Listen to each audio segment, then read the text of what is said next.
What's up guys and welcome back to my YouTube channel. So for today's video ay malapit na po ang ating examination. Gawa ko ng vlog na to para po sa inyong mga aspirants na magtitake pa lang ng examination, especially dun sa mga baguhan pa lang na mag-exam. So ang pag-uusapan natin ngayon ay kung ano ba yung mga dapat nyong gawin kapag nag-exam na kayo sa mismong examination room. I-share ko sa inyo yung mga naging experience ko. I-share ko sa inyo kung paano kayo magsasagot sa mismong examination room sa may CBT. Ito yung sa mga hindi pa nakakasubok makapag-exam. PBT and CBT. So, ngayon, ang nangyari ay CBT lamang ang meron tayo. Walang PBT.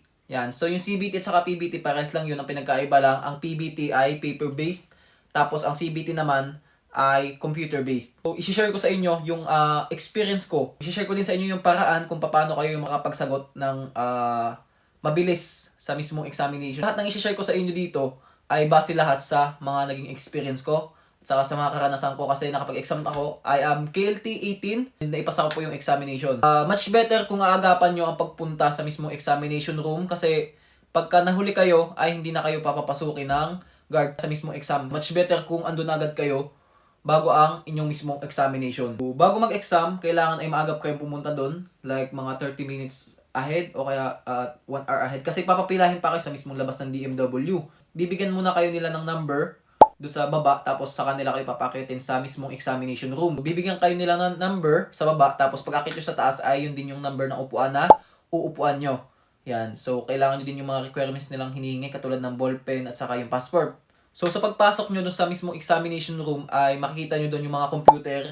Yan. Tapos may mga number din doon. Yung number na binigay nila sa inyo sa baba, yun din yung number na uupuan nyo doon sa may taas. Bago naman magsimula yung examination, ay i-orient muna nila kayo kung ano ba yung mga dapat yung gawin at kung paano nyo sasagutan yung mismong question. Gagamitin nyo lang doon ay yung mouse. Kasi dati akala ko ay magpipindot pa kami sa computer, hindi na po pala. Mouse lang yung gagamitin nyo pang sagot-sagot doon sa mga question. Mouse lang ng computer yung gagamitin nyo sa pagsasagot sa mga question. Ang gagawin muna nila ay sasabihin sa inyo kung gumagana ba yung mga computer nyo at saka yung inyong mismong headphone na gagamitin kung gumagana din ba. Kasi kung hindi siya gumagana, pwede nyo siyang sabihin doon sa mismong nagbabantay sa inyo, tapos pwede nyo siyang papalitan. O kaya sila na yung bahalang gumawa ng paraan kung ano ba ang gagawin nila sa inyo. So CBT, yung CBT 40 items siya, 20 items sa reading, tapos 20 items din sa listening. So reading and listening, ang isang points po ay equivalent ng 5 puntos. Kaya naman nagkakaroon siya ng points na 110, 100, hanggang 200 kasi isang puntos ay equivalent niya ay 5 puntos.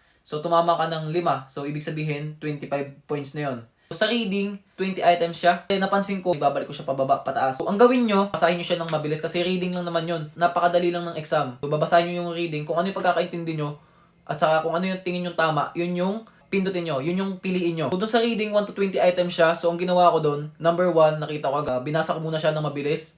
Tapos sinagutan ko agad. Tapos next, number 2, sinagutan ko agad. Tapos 3, sagot. Basta't ang gawin nyo lang, basahin nyo siya ng mabilis. Kasi pagdating sa reading, pwede mo siyang balikan anytime. Sa listening lang, hindi. So sa reading, ang gagawin mo sa kanya ay sagutan mo siya ng pinakamabilis. Ginawa ko doon sa reading ay binasa ko siya ng mabilis. Tapos sinagutan ko siya din ng mabilis. Yan, so 1, 2, 3. Yung iba doon, hindi din ako sure kung tama ba yung sinagot ko. Ang reading kasi, pwede mo siyang balikan anytime. Kaya ang ginawa ko noon, sinagutan ko siya 1 hanggang 20. Parang 15 minutes pa lang, nasagutan ko na lahat yung reading. Kasi sa listening, sabay-sabay din kayo maglilipat ng listening. Sabay-sabay kayong matatapos sa reading, tapos sabay-sabay din kayo mag-exam sa listening. So madami ka pang time para balikan yung mga question mo simula number 1. Ang pinaka nagiging common mistake ng iba ay ini-skip nila yung isang question nang walang sagot. Okay lang kahit hindi tama kung sa tingin mo ay hindi ka pa sure doon sa sagot mo, pwede mo siyang i-click. Maaaring tumama pa yun. Kasi ang ginagawa kasi ng iba, hindi na nga nila alam kung ano yung sagot. Ang ginagawa nila, pinipilit nilang intindihin yung mismong question hanggang sa naubusan nila sila ng oras. Example, sinagutan mo yung number 1 tapos nakaabot ka sa number 10. Tapos sa number 10, medyo nahirapan ka. So ang ginawa mo, pinag-isipan mo, binasa mo siya ng mabuti. Tapos hindi mo alam na naubusan ka na pala ng time. So, anong nangyari? Hindi mo na nasagutan yung number 11 hanggang 20. Kasi kung walang sagot, yung question, matik na walang tama doon. 0 na agad siya. So, ibig sabihin, mali na agad siya.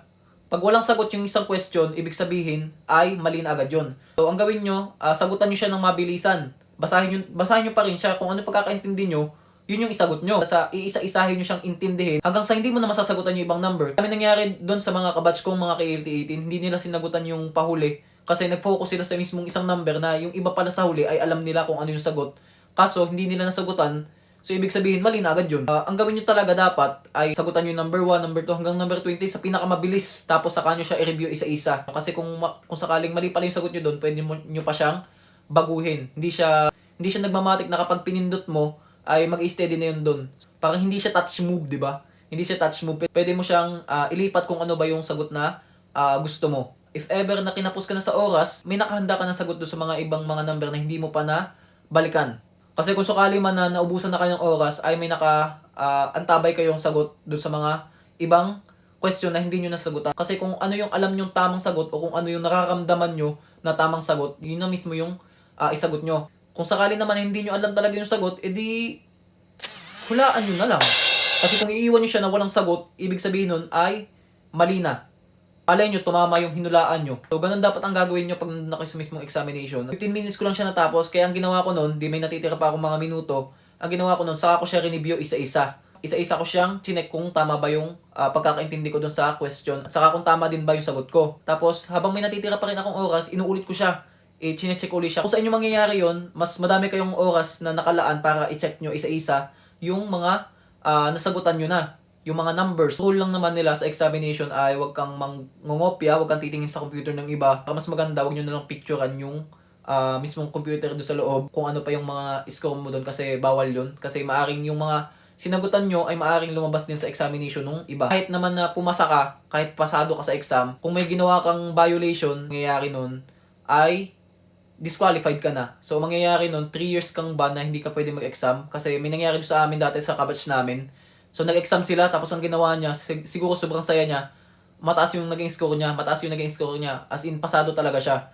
Tapos ang ginawa niya, pinicturean niya, tapos pagka-picture niya, nakita siya nung nagbabantay. So, ang ginawa ng Koreano, pinalabas siya, tapos, yun, 3 years na ban siya sa examination, hindi siya pwede mag-exam sa BMW for EPS. Mas maganda, huwag nyo na lang picturean yung mismong computer doon sa loob o yung kung ano pa yung mga score mo doon. Napakadali lang naman sagutan ng reading kung nag-aral kayo. So dito naman tayo sa mismong listening. So after mo magsagot sa may reading, sabay-sabay kayo mag-take ng listening.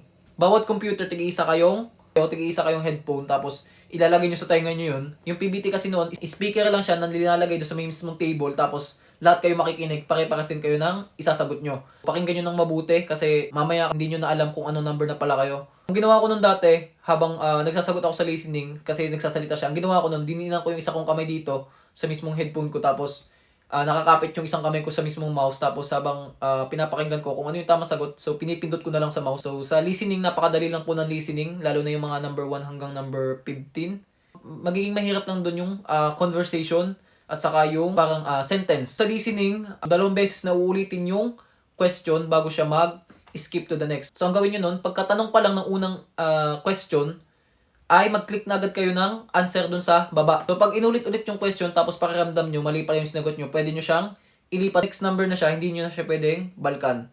Yun lang ang pinakaiba ng reading sa listening. Ang reading kasi, pwede nyo siyang balkan anytime. Ang listening, hindi nyo na siya pwedeng balikan. So dire-diretso na talaga siya. 2 beses lang uulitin yung question. Lumilipat agad siya eh. Alam ko mga 30 seconds yata yun sa amin. Mga 30 seconds tapos lilipat na agad siya ng next question. So, mas maganda talaga kung may nakaabang ka ng sagot do sa mismong question na yun. Kasi madami din hindi nakapagsagot do sa mga listening na yun, sa mga kabatch din namin. O hindi ko din alam baka do sa mga nauna pa. Ganon din yung nangyari. So, ang ginawa nila, pinakinggan nila ng mabuti, hindi nila sinagutan. So, dapat ang gawin nyo doon, pagkasabi pa lang do sa mismong unang question, ay sagutan nyo na agad siya sa baba. Tapos, pag inulit-ulit, saka nyo i-check kung tama ba yung sagot nyo. Kasi pwede nyo siyang paltan. Hindi nyo mapipigilan ang paglipat ng number niya.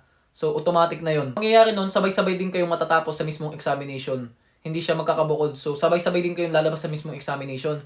So, pagkatapos ng reading at saka listening, ay doon yun na makikita yung pinakang score nyo, kung pasado ba kayo o hindi. Kasi ang passing score namin, nung KLT 18 kami ay 110. So, lalabas mismo sa screen yung pinakang score nyo, kung nakailan ba kayo, kung ilang puntos ba yung nakuha nyo. So, pagkatapos nyo makita yung score nyo, sasabihin na sa inyo ng proctor o yung nagbabantay sa inyo na lumabas na yung mga bagsak. Bibilangin din nila kayo, hindi kayo pwedeng magdayad. Makikita nila sa computer yon kung ilan yung mga nakapasa sa hindi. Kung sakali man na nakapasa kayo, lilipat na kayo sa kabilang room kasi doon na kayo magpapatuloy para sa Ishihara. Sa Ishihara naman, dito naman nila i-check kung colorblind ka ba o hindi. Napakadali lang niya guys, wag na wag kayong kakabahan kasi yung iba ginagawa kasi nasa Ishihara ang ginagawa, kinakabahan sila hanggang sa hindi na sila nakakapag-focus sa ginagawa nila. Ganon din sa examination. Habang nag-exam kayo, mag-relax lang kayo, huwag kayong kabahan. Kasi kung kakabahan kayo, mas lalo kayong hindi makapag-isip ng tama nun. I-chillax nyo lang yung isip nyo para mas makapag-isip kayo ng maayos. So sa Ishihara yan, so makikita dyan, sunod-sunod kayong tatawagin doon, tapos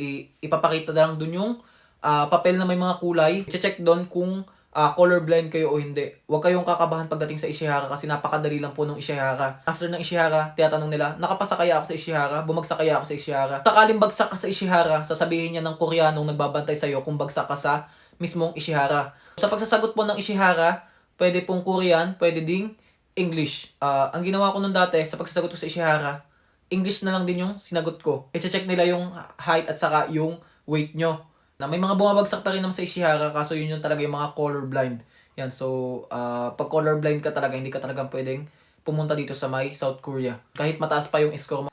Kasi nandun pa ako sa Pilipinas, may mga kakilala ako na colorblind, pero ang tataas na yung score nila sa examination, pero dahil sa colorblind sila, ay hindi na sila nakapasa. Sinabi na agad nung Koreano na, you are not allowed to go in Korea. Sinabi ng Koreano, kaya malungkot siya nung lumabas. So, yun lamang po ang ating video sa araw na ito. Gawin nyo lang yung best nyo kung ano yung makakaya nyo. Kung sakaling bumagsak man kayo o hindi, umulit na lang kayo next year. So, yun lamang po para sa araw na ito. See you again on my next video.